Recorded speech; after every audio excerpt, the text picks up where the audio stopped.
Hello, sailors. I'm Captain Tom Tursi from the Maryland School of Sailing and Seamanship. In this seminar, I'll describe how to combine celestial navigation with your overall navigation process. These concepts will apply whether you do your celestial calculations with a computer program or calculate manually by the old-fashioned methods. Here's the agenda for this discussion. The agenda will be these items. DR, dead reckoning, is the cornerstone in navigation, all sorts of navigation. We'll go through celestial geometry, the tools that you'll need to use, the celestial shot data that you'll use as input to a computer program, the actual calculations that you'll have to go through, but not the details of those calculations. We'll go through plotting your line of position, getting a fix and a running fix, and then we'll summarize and talk about additional areas of study that you can go into. But at the conclusion of this, the information that I'll present to you can be used as a basis for an ocean program at sea if you're using a computer-based calculation. So let's first talk about DR navigation, dead reckoning. And as I say, it's the cornerstone in navigation at sea. And it consists basically of two factors. And these two very, very simple factors. One, the course that you have steered the boat, and the distance that you have traveled through the water. And those two pieces of information are combined to make a dead reckoning plot. And that plot forms the basis of the remainder of your navigation. And the essential tools for this, as you see, are the DR logbook, where you keep certain information, and the position plotting sheets where you draw your plot. First off, let's talk about plotting sheets. This is a listing of the series of plotting sheets that are used in ocean navigation. For example, let's take number 923. That covers latitude bands from 17 degrees to 24 degrees. And it can be used within that latitude band at any longitude around the Earth. You have to write in the longitude numbers that you're using and the latitude numbers you get by which one of these sheets you select. So you see, for each different sheet in this series, it covers a different band of latitude. And these latitudes are for either north or south. So the 17 to 24 would be either 17 to 24 north or south. The small universal plotting sheets that so many people use are a very poor substitute for using these large plotting sheets. The large plotting sheets are 35 inches roughly by 45 inches wide, and these vertical lines are lines of longitude, but as I say, the numbers are not written in, or not printed on the sheet. But the lines of latitude are here, and those latitudes are printed in accordance with that series of numbers that I showed you previously. Then the sheet also has two large true compass roses, and the true compass rose on these sheets look like this. Basically, there's no magnetic rose on this, just simply the true reference to the North Pole. And this true ring goes from 0 clockwise around to 350 and then to 360. So that's basically the typical plotting sheet that we'll use for our ocean navigation. And for example, if I'm going to do a trip from Norfolk to Bermuda, there are two sheets that I would use for that entire trip.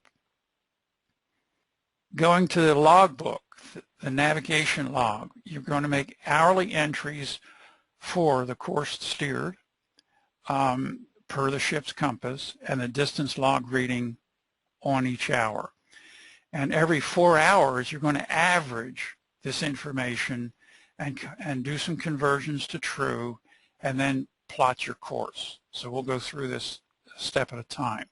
To convert from compass to true, you're going to use the relationship TVMDC, and this stands for T is for true direction, M is for magnetic direction, and C is for compass direction. And then variation is the difference between true and magnetic, and deviation is the difference between magnetic and compass.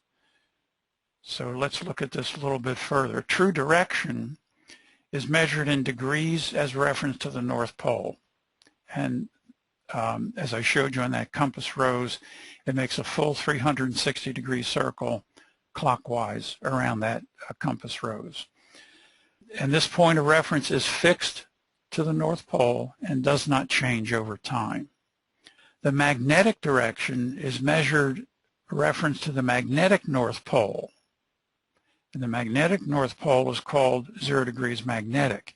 This also makes a 360-degree clockwise circle for a magnetic north. But the point of reference, that is the magnetic North Pole, does change over time. And this is typically what you see on a coastal chart for the compass rose. Both the true ring, the outer ring, is the true direction, and then the second ring in is a magnetic north. And as you see in this case, it is displaced from the true north. We'll talk about this in more detail in a minute.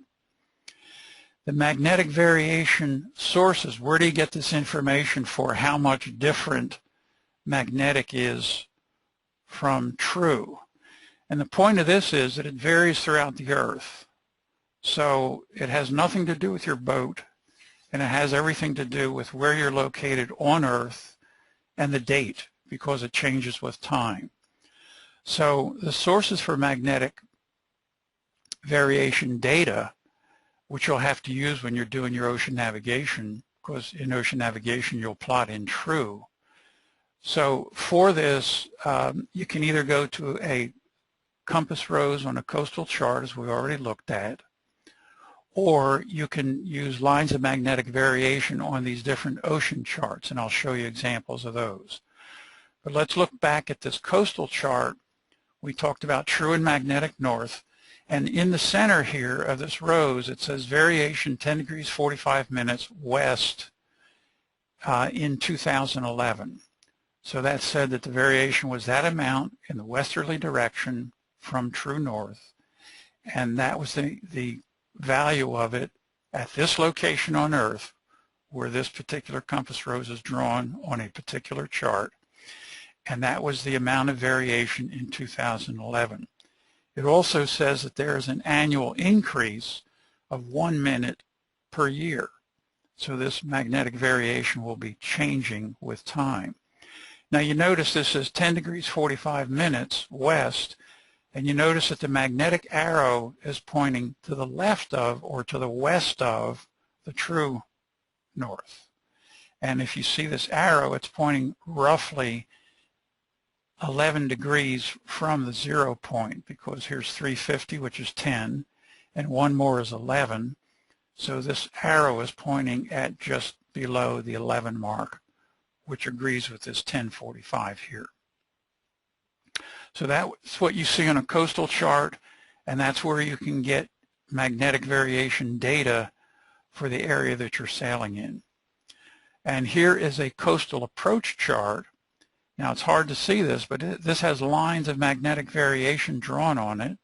And here's a clip of one of those, and here's a dashed red line, and it shows variation 9 degrees west.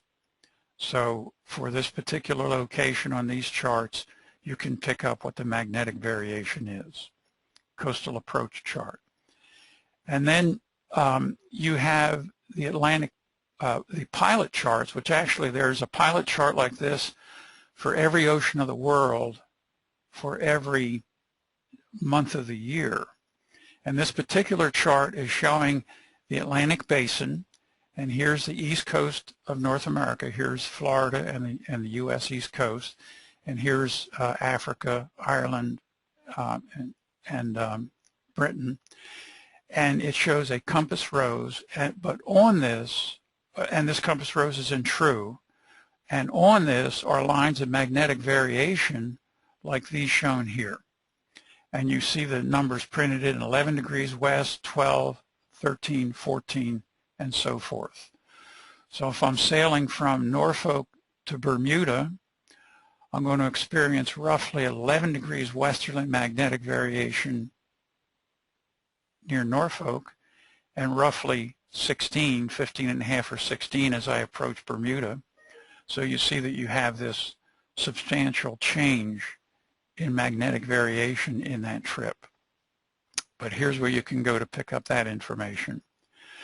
Now, compass direction is what's indicated by the ship's compass, what you're steering the boat by, and is designated either as degrees compass, C, or PSC, denoting per ship's compass.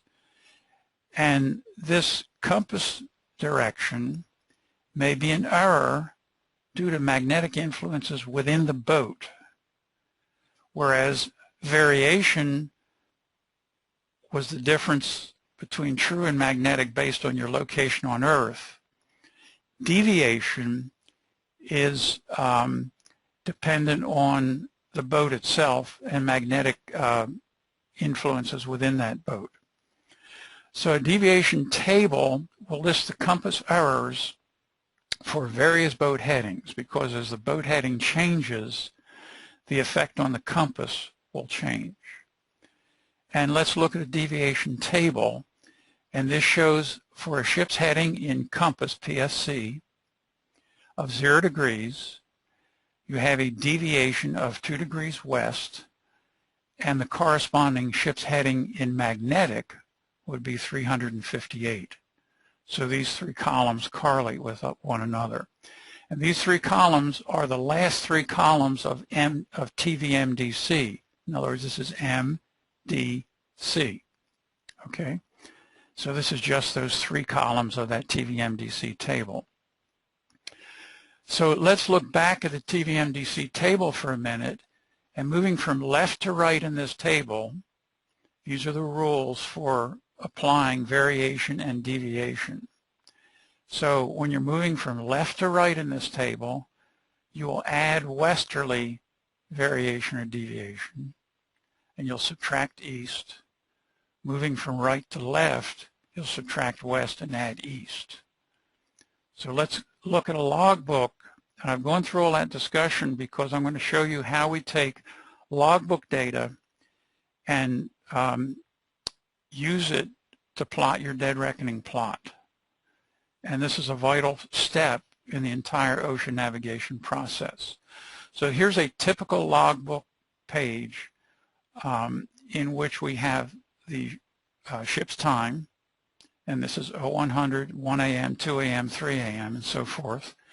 And this is the course being steered by the helmsman based on the ship's compass. And this course, for example, 240 degrees here, is the course that has been steered on average from 12 o'clock to 1300, from 12 to 1300. So this is the average for that hour. And this distance log, this is like the odometer in your car. This tracks the total miles traveled. And this would show on the hour of 1300 the odometer reading of 505.9. And in order to condition this information to plot your dead reckoning, we have to average the 4-hour data on this table. So in order to plot from 1200 to 1600, we'll take these 4 entries. Now remember, the 240 started at 1200. So if I take 240 plus 241, 245, 250, add those up and divide by 4 to average them, I get 244 degrees. And here's my TVMDC. I get 244 degrees as my average course steered from 1200 to 1600. Okay? And then I go to the deviation table, and you recall I had 244 average compass. I come in here, well, here's the deviation table. Here's 240 and here's 270, so my 244 is between those two. Well, they're both 1 east in any event, so I'm going to use 1 east as my deviation to do this correction. So I have 244, I apply a deviation of 1 east, and I get 245 as my magnetic direction on average for that 4-hour period. My next step is to convert to true, and I go to my ocean pilot chart, and I pick up my location. For example, I'm sailing from Norfolk to Bermuda, and I find I'm roughly, let's say, at this spot here, and I see that I'm near the magnetic line of variation of 12 degrees west. So I go to my TVMDC table, and I apply 12 west, and this becomes a subtraction from the 245 according to those rules, and I get a true direction of 233. So now I've taken these average courses for the entire 4-hour period. I've averaged the direction, converted to true, and this is what I'll plot on my ocean plotting sheet, on my dead reckoning plot. But next we have to get the distances traveled. So the distances traveled, I'll take the 1200 distance, 499.7, subtract that from the 1600 distance, and I'll get a total distance traveled in that 4-hour period of 24.9. I'll now take the 233 true and the 24.9 and plot on my dead reckoning plot. And let's say here was my dead reckoning plot from 0 to 0400 to 0800 to 1200. And now I plot my 12 to 16. I lay in the 233 direction, and then I measure off the distance of 24.9, and I now have the 1600 dead reckoning point, and this is what I just plotted based on that log data that we just reviewed. So this is the entire basis or method for plotting a dead reckoning plot, and it's a vital step. It's very simple, but it's something that you have to do on a very methodical and disciplined basis in order to use the additional information that we're going to garner from our celestial shots. This will be the skeleton on which we hang all of our other information. Vital step. Especially if you have cloudy days, cloudy skies for 3 days, and you cannot get a celestial shot, you're going to want to keep up your dead reckoning plot in order to have some concept of where you are. Now, dead reckoning is where you think you are, as I showed you, based on course steered and distance traveled. But dead reckoning is always in error. It's always in error due to various things: compass error, distance measurement errors, steering errors, crew member reading and recording errors, seawater currents such as the Gulf Stream, wind leeway, that is side slip of the boat. So the dead reckoning is never completely accurate. It's always in error to some degree, but it's the best information that you have based on those two simple points of the course you've been steering and the distance traveled through the water. Dead reckoning, in spite of these errors, is an essential component of ocean navigation. Okay, so that's dead reckoning. All right, next let's talk about celestial geometry. And as you see, we'll use the sun as a case study, and the methods are similar for the other celestial bodies except Polaris, the North Star. So let's look at this diagram, and this shows the blue is the Earth and the yellow is the sun. And if you imagine a line between the center of the sun and the center of the Earth, where that line crosses the surface of the Earth is a point that we call the ground position. And the ground position data is listed in the Nautical Almanac. Now, since the Earth is rotating about its axis, and it's revolving around the sun, and it's wobbling its way through space, that ground position is constantly changing. And the Nautical Almanac lists for every second of the year the location of that ground position. And we're going to use the ground position as the basis of our calculations. So we'll go to the Nautical Almanac and we can actually look up where that ground position is for a very specific second of time during the year. Let's look at the sun then as a case study for this. Imagine a flagpole with a shiny brass ball on top representing the sun, and the base of the flagpole represents the ground position of the sun. So here's the flagpole, there's the sun up top, and here's the base. If you stand at the base of that flagpole and point straight up towards the top, your arm is going to make a roughly 90-degree angle with the ground. And if you grab the flag halyard coming down from the top, grasp it in your hand, and walk backwards, letting the halyard slip through your hand as you walk backwards, the further away you back away from the pole, the lower will be your arm. So when you're close to the flagpole, you point straight up 90 degrees. When you back away, you have a lower angle. So the general rule, large angles are close to the flagpole and small angles are further away.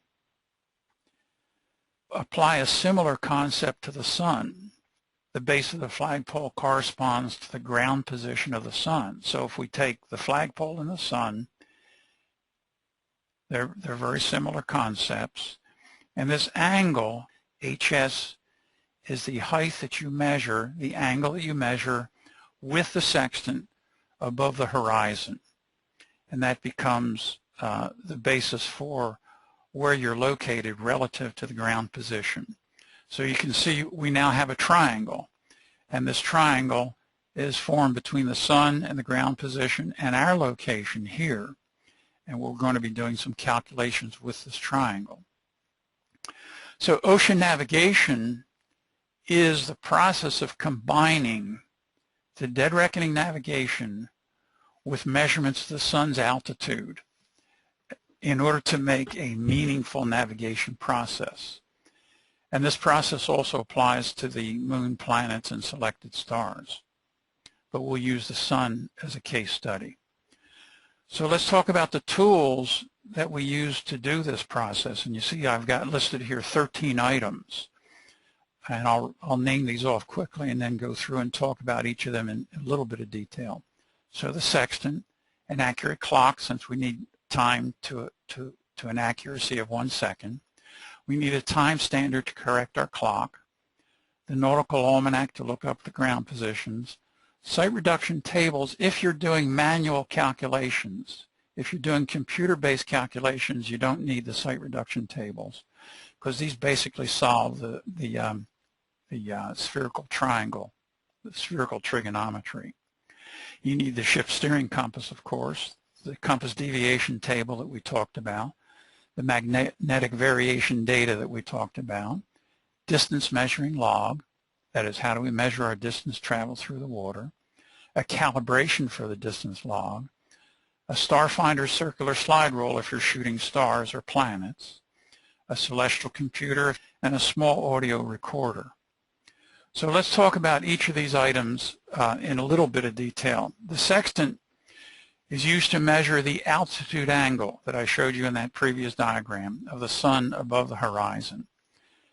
And this angle is used to calculate where you are relative to the GP. And also with the sextant, when you take a shot, you're going to record what's called the index error of the sextant before each series of shots. And the index error is a zero adjustment error. And we describe it in detail in our YouTube sextant basics video. I'm not going to go into the details here.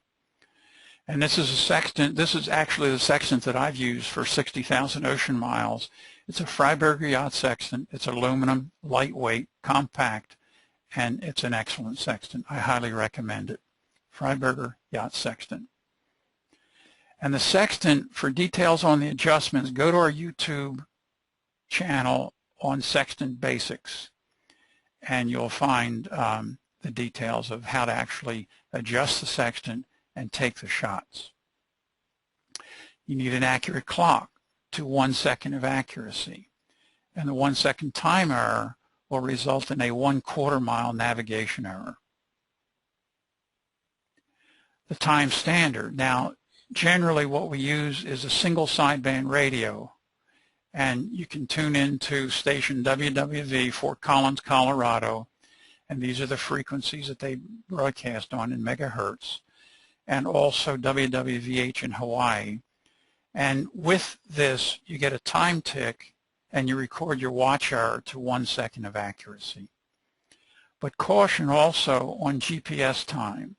The time shown on your GPS instrument may be in error by a considerable amount. So you cannot use this as a time standard for our purposes. And the next item you need is a nautical almanac, because you have to look up the ground positions and other information related to our calculations, even if you're using computer calculations. There's information you have to look up here. Site reduction tables needed only if you're doing manual calculations. This solves the trigonometry. The ship steering compass, we talked about this already, and about the deviation error. And the calibration is shown in our textbook, Celestial Navigation for Sailors, item 21 in our school store.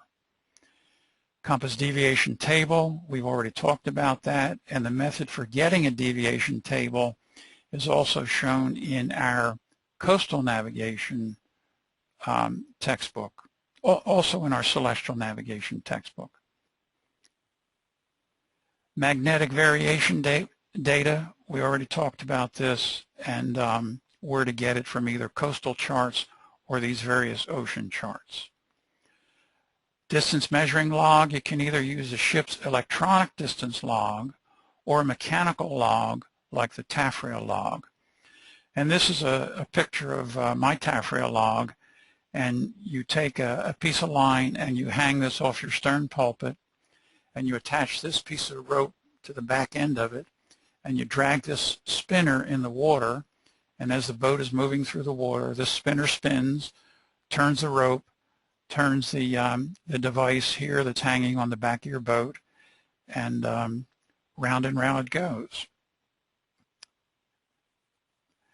Okay, and you need a calibration for that distance log. You have to know for the setup that you're using and the length of line that you're using, how accurate that may be.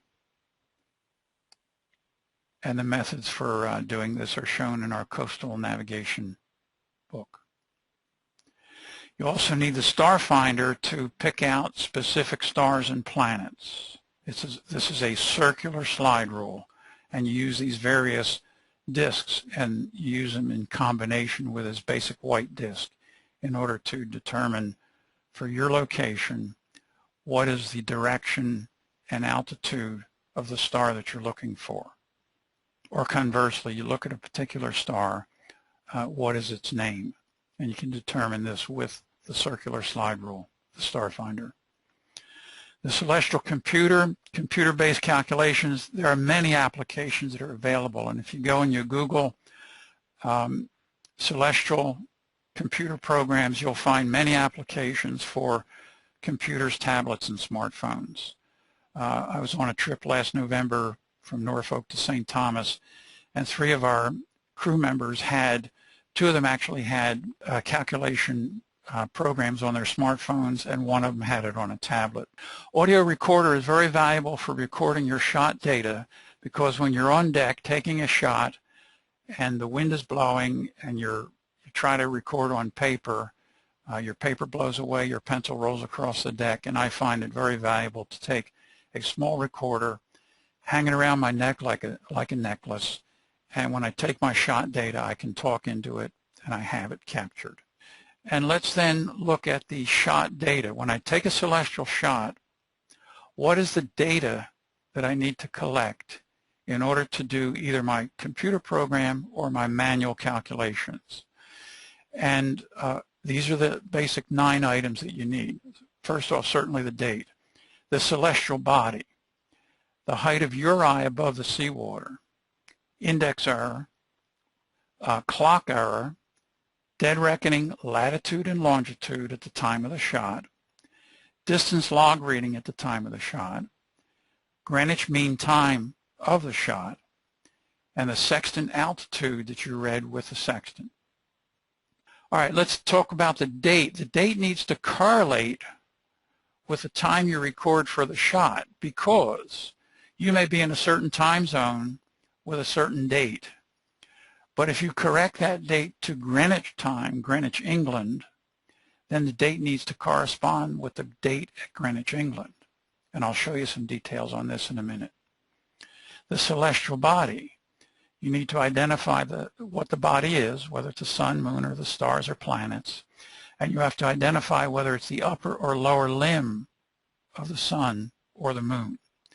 And this picture gives you an idea of what the upper and lower limb means. When you use the sextant and you bring the sun down to the horizon on top of the water, and you sit the sun just on top of the water and kiss the horizon with the bottom of the sun, this is called a lower limb shot, meaning the lower part of the sun is touching the horizon. This is called an upper limb shot. The upper side of the sun is touching the horizon. We'll generally shoot lower limb shots if we're at all able to, because they're easier to shoot. Upper limbs are harder to shoot. The height of eye, this is your height of eye above the seawater, and you record this data. The index error, and this is kind of like your bathroom scale, that if you get on the scale, or before you get on the scale, if you set it at -5 on your bathroom scale, you're going to come out to be 5 pounds lighter. But if you set it at +5 on the 0, you're going to come out to be 5 pounds heavier. So the index error is something that we have to measure on the sextant. It's the 0 error, like on your bathroom scale. Again, our YouTube Sextant Basics video goes through the details for how to determine this error and whether it is on the arc or off the arc. And this is information you need to record for your calculations, whether it's done by computer or whether it's done manually. Also, clock error, and we've already talked about this. You can get corrections for your clock error from WWV Fort Collins. An alternative to the clock error from WWV, if you don't have single sideband radio, you can also, an alternative is to calibrate your clock before departing for sea. And you can do this by getting a time standard ashore, which is easy to get. You can Google that information. Get the time tick ashore, even from WWV over the internet. And over a period of a couple of weeks, you can keep a record of what your clock error is. And then you can draw a calibration curve of error versus time. And just before you depart, you note what your error is, and then you use your calibration curve at sea for depending on how many days it is since you took the calibration. So that would be the best you'd have if you don't have a single sideband radio for calibration. DR latitude, longitude. This is vitally important in the calculations, and it's based on the dead reckoning plot that we've already talked about. So you will pick off your latest position from the dead reckoning plot, and this will be needed in the calculations for both computer and manual calcs. And you're going to record this information. The distance log reading, again, you'll need this to correlate your shot with the dead reckoning plot. And later on in the presentation, I'll show you an example of that, of actually doing that. Your shot time, of course, you're going to record in local time, but you'll need to convert this to Greenwich Mean Time. And this needs to be accurate to 1 second. When you have the correct contact of the sun's limb with the horizon, you will immediately read seconds from your clock and then read the minutes and the hours. And you'll record this information. The sextant altitude, finally, you're going to read this HS, sextant altitude, in degrees, minutes, and tenths of minutes. And this shows you on this sextant, this arc here is degrees. Each of these lines on this is 1 degree. And here you're reading 40 degrees. And on the micrometer, you're reading minutes. And in this particular setting, you're reading 0 minutes. So this would be reading 40 degrees, 00 minutes. And that would be the sextant altitude. Now let's look at sextant altitude. What is it that we're actually recording? Well, here's your location on Earth, and here is your visual horizon. And here's the sun. And with the sextant, you're going to bring the sun down to your visual horizon, and it's going to look like this as you look through the sextant. And this is the image you would see if you have a split horizon mirror on your sextant. On the left-hand side, you're going to see the sky, the seawater, and the horizon. In the right-hand side of your field of vision, you're going to see the dark color that results from the sun filters that you have on so that you don't blind yourself. But pressing through that sun filter, you're going to see the bright image of the sun. And this is now how it would look if this sun is sitting basically on top of the horizon. So this is what you're doing here. You're measuring the sextant altitude based on this image, and this is what you'll read off the sextant in order to get that information. Okay, so now let's get into the details part of this. The calculations, as I mentioned to you before, you have a couple of options as far as doing the calculations. One is computer-based, and many sources available for that these days. The manual calculations, which are not covered in this seminar, but you can learn from our home study program or online course or our textbook. But knowing these calculation procedures is required for the ASA 107 certification exam, just to be aware of that. You also have a hybrid option if you have the internet available to you, and you can go to the NGA website at this location, and they have a tool there that solves the trigonometry, but you still need to perform all the other calculations manually. So there's these three basic options available to you. We're not going to talk about these manual calculations, but we'll talk about the data that you need and how you condition it and what you need to use for your calculations. And that will enable you to use computer-based calculations right now. I won't talk about specific software because there's many choices available.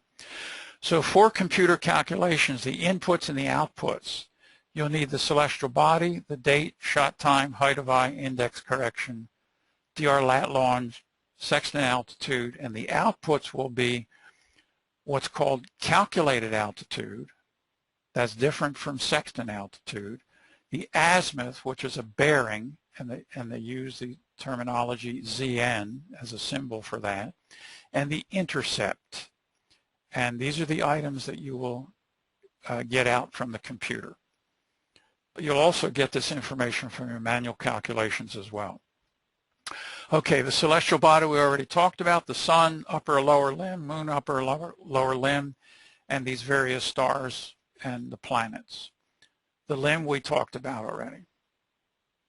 The date needs to be the date at Greenwich to correlate with the GMT that you use, because you're going to eventually get to GMT as far as your calculation. And it's not uncommon to have a date change when you go from ship's time to Greenwich time. Time categories we talked about: Greenwich Mean Time, Zone Standard Time. These are 15 degrees wide, and I'm going to spend a little bit of time on this. And there are local times, for example, the state times, that is the United States states don't always go by the actual zones. Countries don't go by the actual zones. There's daylight time and there's ship's time. So let's first talk of Greenwich Mean Time. And this is what's used in the published tables for positions of celestial bodies and for the computer calculations. Now, the longitude measurement starts with 0 degrees at Greenwich, England. We have to convert local time to zone standard time, then convert to GMT.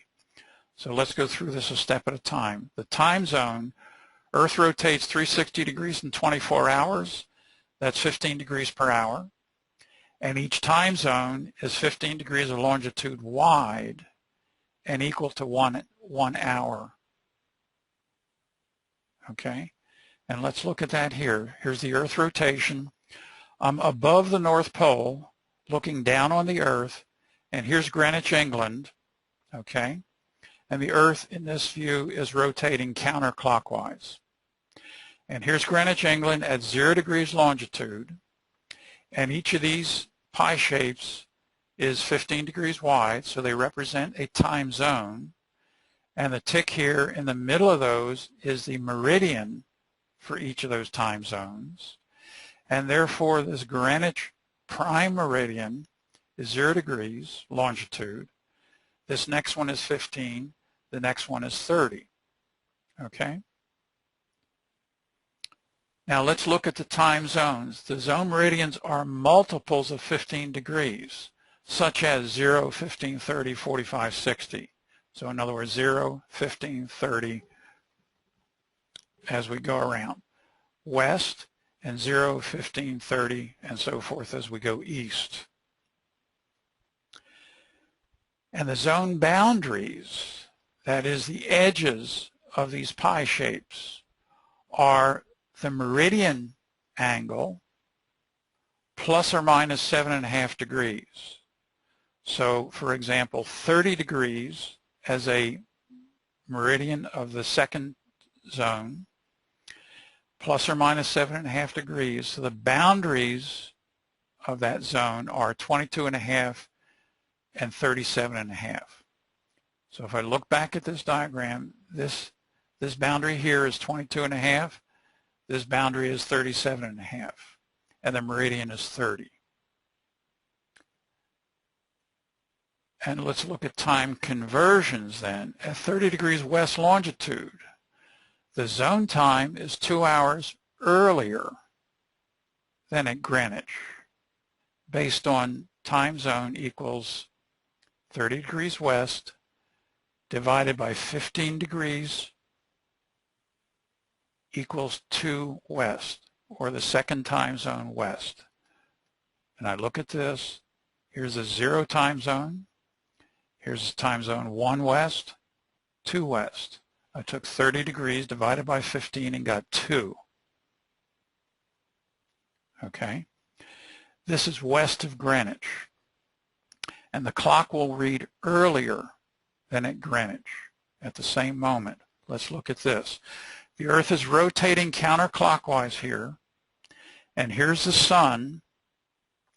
Greenwich has already, and if we're located at 30 west, it's noontime for us, and it's 2 p.m. for Greenwich, because Greenwich passed under the sun 2 hours ago. So going west, the times are earlier. Going east, the times are later for the same moment. Okay? Now let's look at the time zone change, because when we get near these boundaries, we say, well, which time zone am I in? And you have to know that in order to convert back to Greenwich. So let's take 38 degrees west. And we calculate the time zone by taking 38 west, divide by 15, we get 2.53. And I round that up to zone 3 west. So I round up for 0.5 or more. But at 37 west, I divide by 15, I get 2.46. I round down to 2. So less than 0.5, I round down. So I use this arithmetic based on my longitude to determine which time zone I'm in. And this is the gold standard for reliably determining your time zone and GMT, because it's very easy to get your head twisted on which time zone am I in. And let's look at that same information in this diagram. Zone boundaries are at meridian plus or minus 7.5 degrees. Here is 37 west, and here is 38 west. And you see where they're located relative to the zone boundary. The boundary is 37.5. The meridian here is 30. The boundary is 37.5. 37 west is in zone 2. 38 west is in zone 3. Same as this shows. All right, now let's look at local time. The critical part of this entire thing is correctly converting from local to zone standard time. And what your clock is set to may confuse it further. You may be actually sailing in zone 4 west while you have your clock set at zone 5 west. So you have to be cognizant of this. In other words, if I leave from Norfolk and I'm going to sail to Bermuda, and Norfolk is in zone 5 west, but I cross a time zone before a time zone boundary before I get to Bermuda. At 67.5, I cross a time zone boundary, and I cross into zone 4. And if I do my zone arithmetic like this, but my clock is still set on 5 west, I may be off by an hour in what I actually come up with. So you have to be very cognizant of where your clock is set versus what time zone you're in based on the longitude. And also be aware that countries and states do not consistently set their clocks to zone standard time. So if I look at this, these dark vertical lines are the zones per zone standard. And you can see by this that many municipalities, countries, states, countries don't just line up their time based on these standard time zones. Okay? Here's the U.S. Eastern Time Zone, and here is the boundary for this zone. But the people out here east of Chicago are keeping Eastern Time while they're physically in the next time zone over. So you have to be cognizant of this. What is the local time kept as compared with the standard zone time? By standard zone time, I'm referring to strictly the 15-degree pie shapes, because that's the arithmetic you have to go through. Okay, now you have some alternatives to this time conversion gymnastics that I just put you through. You can simply keep a clock dedicated to GMT, a separate clock that has nothing but GMT on it. And that would be a very easy way to go. You would still need to calibrate that clock to WWV on the single sideband. Also, WWV announces the GMT hour and minute when they give the time check. But this is often hard to understand with the static that's common to single sideband radio, because they're articulating this in words, okay? The 0 seconds tick, however, is a sharp, clear tone, and it's hard to miss that tone. But a lot of times the words are garbled, and it's not easy to discern what they're actually saying as the actual time in hours and minutes. Okay. All right, height of eye. Your eye will be above the plane of the horizon when you shoot the sun, and this will increase HS by some amount depending on how high you are. And you're going to input the height of eye in above the seawater, and the computer program will compute the dip correction, but manually you'll need to look it up in the Nautical Almanac. So what is height of eye? Well, this is a diagram I showed you before with, I called this the visual horizon, and I said here's the section altitude that you're shooting. But let's expand on this a little bit further. This is what's actually happening. And here is your location, and here is your height of eye, and let's say it's 10 feet above the water. Here's your eyeball, and you're looking at the distant horizon, and this is the visual horizon that you're using, and this is what you're actually going to bring the sun down to. You're going to bring it down to your visual horizon, not to your required 0 horizon. Okay? So when you took this shot with this height of eye at 10 feet, you're actually taking a sextant reading as if you were located at this point, this tangent point, but you're actually located back here.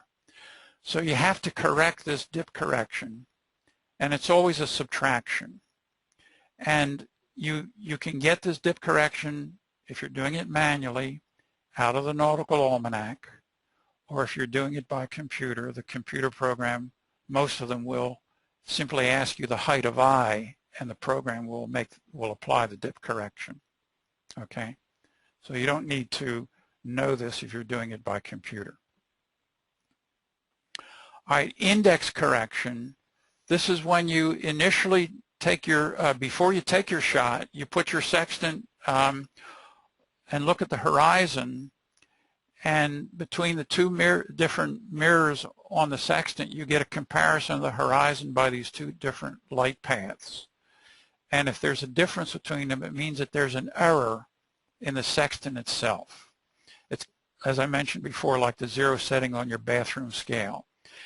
Now, I'm not going to talk about the details of how you take that index error, but just be aware of the fact that you have to do it, and this Sextant Basics video will show you in some detail how to do that.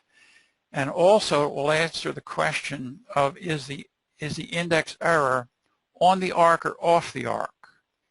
And you need to answer this question when you do it either manually or by computer, because a computer will ask you index error and is it on or off the arc.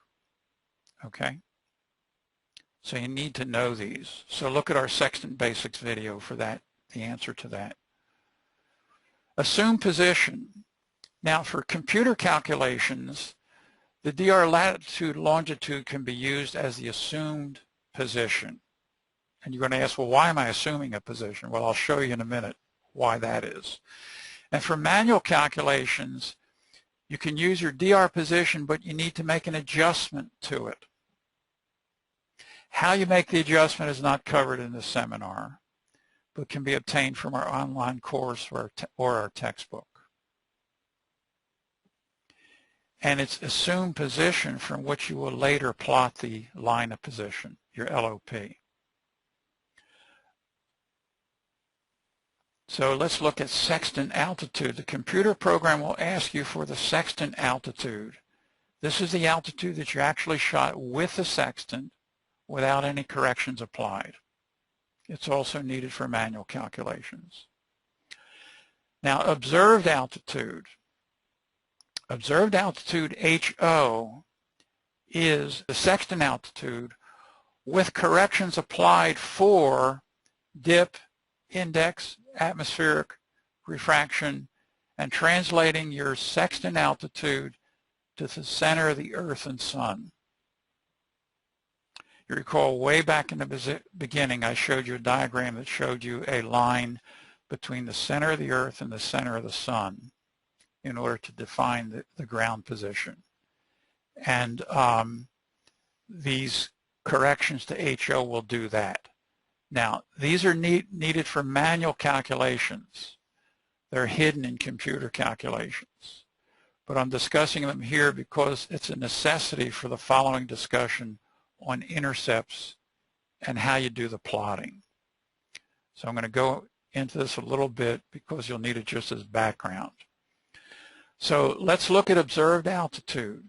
The observed altitude forms this triangle. Here's the sun, the ground position, the LOP, and the observed altitude. And remember, the observed altitude is the sextant altitude with some corrections applied.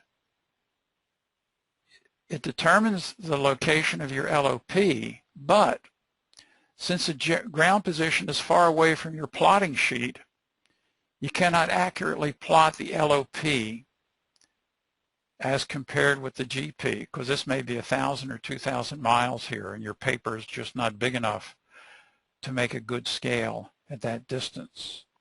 So we're going to use another method to plot this. We're going to use an item called calculated altitude. now. So the calculated altitude, HC, is you assume a position and you calculate what the altitude angle would be if you were located at that position. And you know the exact location of the assumed position because you assumed it.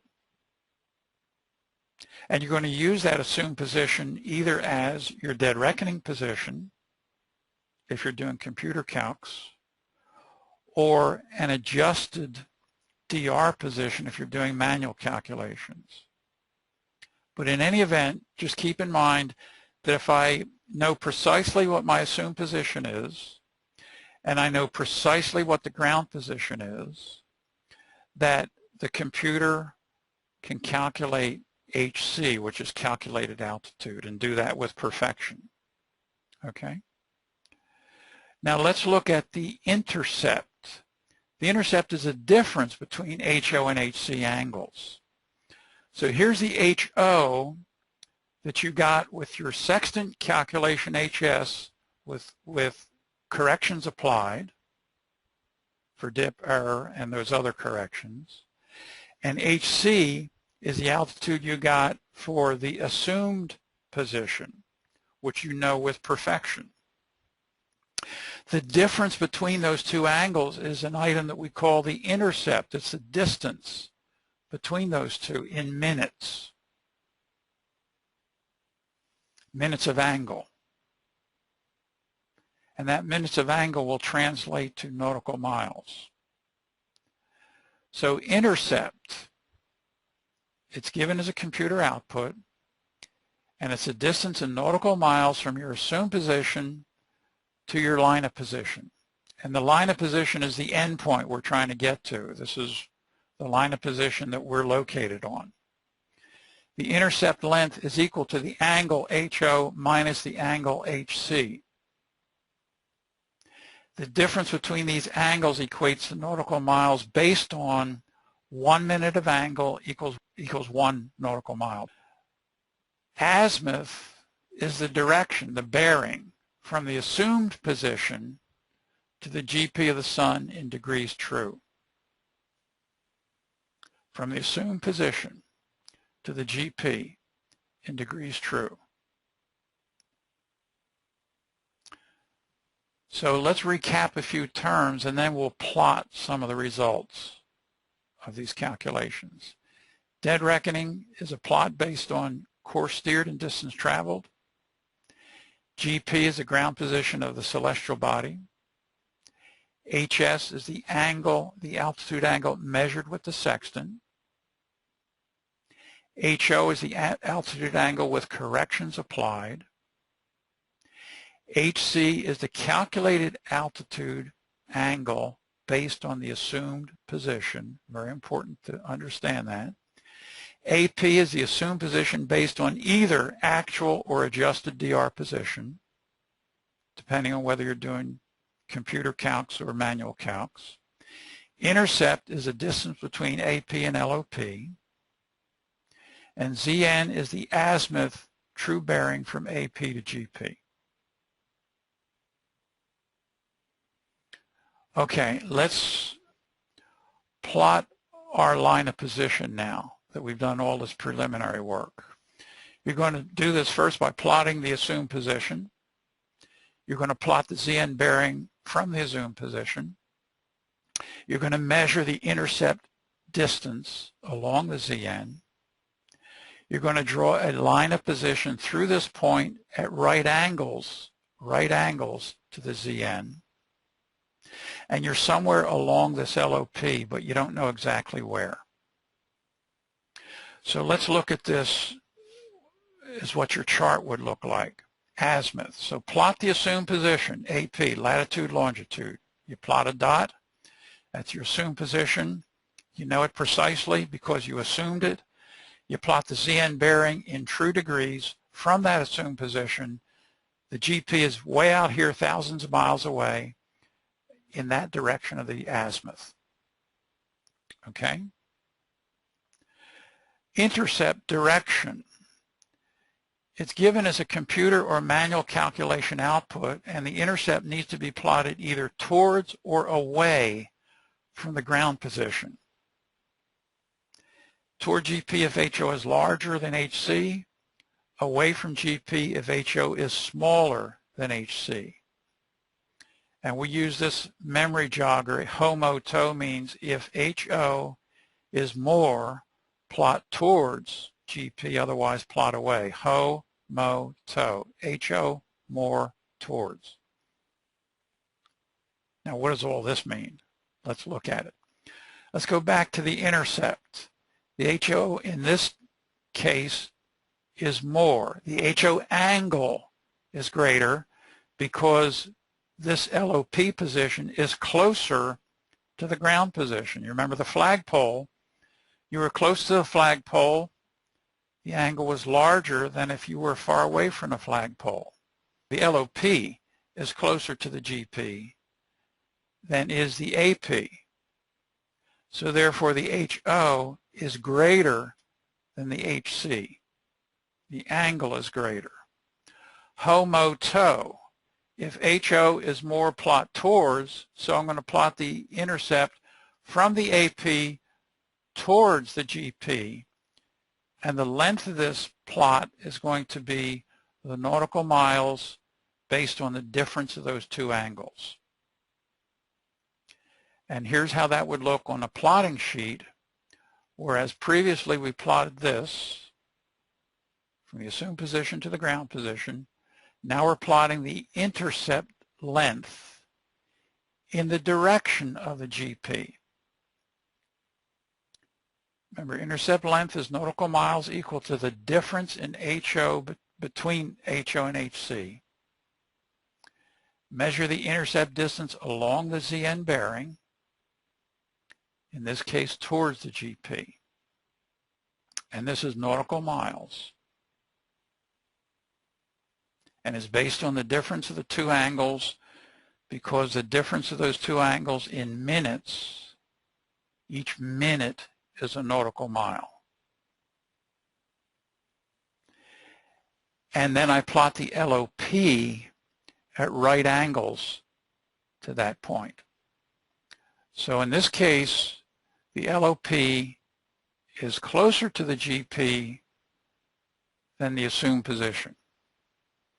Draw the LOP through the intercept arrow at right angles.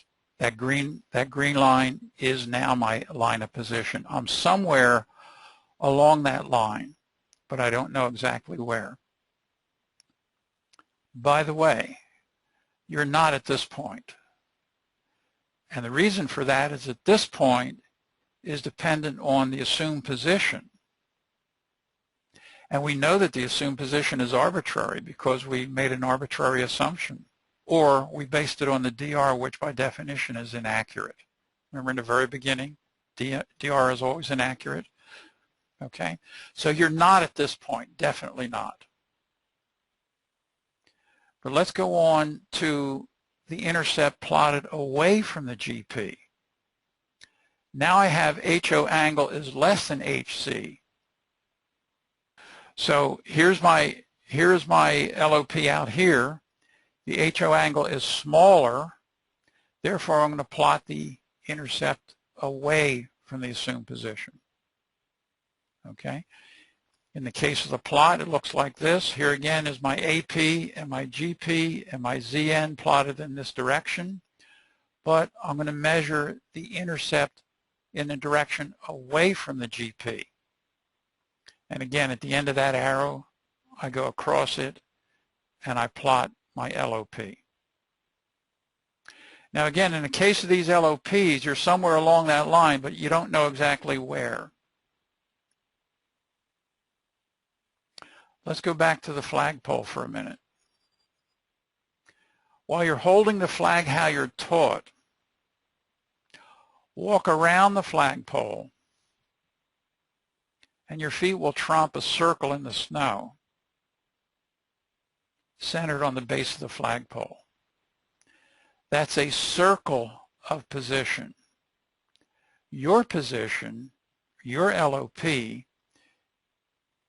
is a small piece of this great big circle. This is a circular line of position. You're somewhere along this LOP, but may not know exactly where. Let's apply this concept to the sun. Your position, here's the sun, here's the earth, and here's the ground position, and here's a circular line of position, and here's your position, somewhere on that circle. But where exactly, you don't know. In order to get a fix of your position, you need two LOPs from two different celestial shots. So all this work you did for one shot, you have to do it again for another shot, and then combine the results of those two into two lines of position and get a fix. Now, how do you obtain two lines of position, two celestial shots? Well, either by shooting two celestial bodies at the same time, at about the same time, such as the sun and the moon in daylight, or two stars or planets at twilight. Or shoot the sun twice at different times for a running fix. And these shots would be separated by about 4 hours. And I'll show you examples of this. A running fix. Example, shoot the sun at 0900 and 1300. If you're in the northern hemisphere and the sun is south of you, the 0900 shot will give you a roughly northeast to southwest line of position. I'll show you a diagram of this. 1300 will give you a roughly southeast to northwest line of position.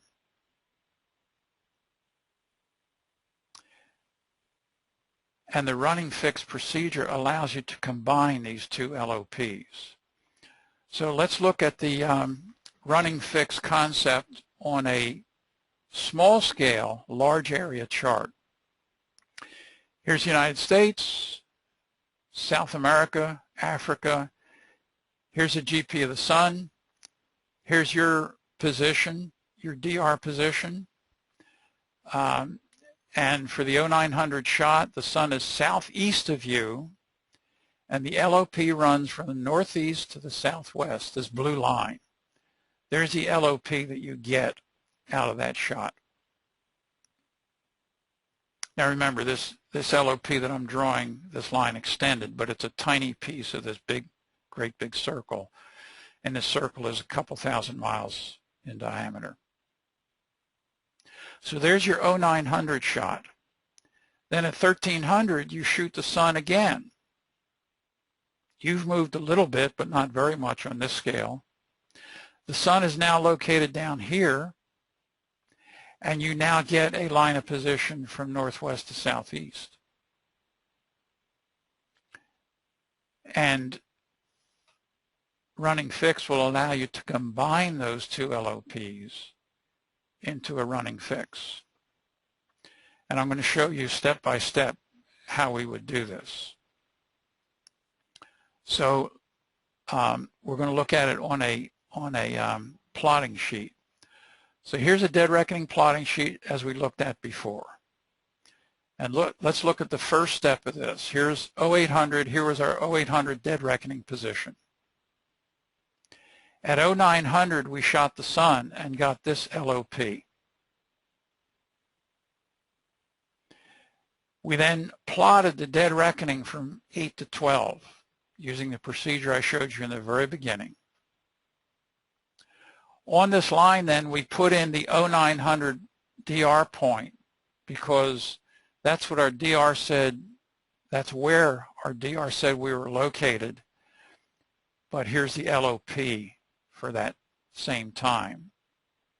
And you notice that that LOP does not go through our DR point because the DR is rarely accurate, but it's at a good approximation. I next get my 1300 shot. I next plot from 12 to 1600 DR. I put in my 1300 DR point for the 1300 sun shot. I now want to combine these two LOPs into a running fix. And I do this by looking at the 0900 DR point and the 1300 DR point. We say, okay, this dead reckoning is not completely accurate. However, over this 4-hour period, it's probably fairly accurate for the direction we traveled and the distance we traveled. So I'm going to use this part of the DR from 09 to 1300 as a tool to advance this 0900 LOP. And I'm going to do that by drawing an average course line between 09 and 1300. This is the average course that I steered the boat for that 4-hour period based entirely on the DR. I'm going to then take that average course line and I'm going to move it up to touch the 0900 LOP like this. So this line is exactly the same as this line, except I just translated it over. Its direction is the same, its length is the same. I'm going to now take this Sun LOP at 0900 and move it down to the end of this arrow, like this. And this second line is labeled 0900-1300 to indicate the 0900 LOP advanced to 1300. Okay? And where this advanced LOP crosses the Sun at 1300 is my running fix. And the next thing I want to do is take my remainder of this DR from 13 to 16, and I want to restart my DR from this running fix, because I believe the running fix more than I believe the entire DR. So I'm going to take just this piece of DR, 13 to 16, and I'm going to move it up here. So I do that by simply taking parallel rules and moving this green line up to the running fix and measuring off the distance. And there is my updated 1600 DR. Where this was my original 1600 DR, this is my updated DR, updated based on these two sunshots. And this is the essence of the entire process, because we keep a DR, it keeps us in the ballpark of where we are. When we're able to get celestial shots in either a fix, shots at the same time, or a running fix like this, we're able to correct the DR. And if I do this at least once daily, correct it at least once daily, at the scale of miles that we're dealing with in the ocean, that keeps me pretty close to where I'm actually at. And I have more confidence in my celestial LOPs than I do in my DR. But I'll believe my DR fairly well on a short-term basis, like I did from 09 to 1300. So that's the method in which we combine the celestial information with our overall ocean navigation process, which is keeping a DR and then applying the celestial LOPs to it in this manner. You'd like to get at least one fix or running fix each day and restart your DR there. On occasion, due to cloudy skies, it may be several days without a celestial shot, so maintaining a good DR is essential. And in summary, well, we've discussed the overall process of celestial navigation at sea using the sun, and how sun lines of position are combined with basic DR navigation. Also, the information you will need to do celestial navigation with a computer-based calculation. But we have not covered several aspects of the subject, including manual calculations, other celestial bodies, current and leeway effects, the star finder, sunrise and sunset times, and local apparent noon to name just a few. For the complete story, join us for our home study program or a live celestial course, and look at our sextant basics video to see how to handle the sextant and adjust it. And our textbooks include Celestial Navigation for Sailors text and Coastal Navigation and Pilot text, and they're located on our school store.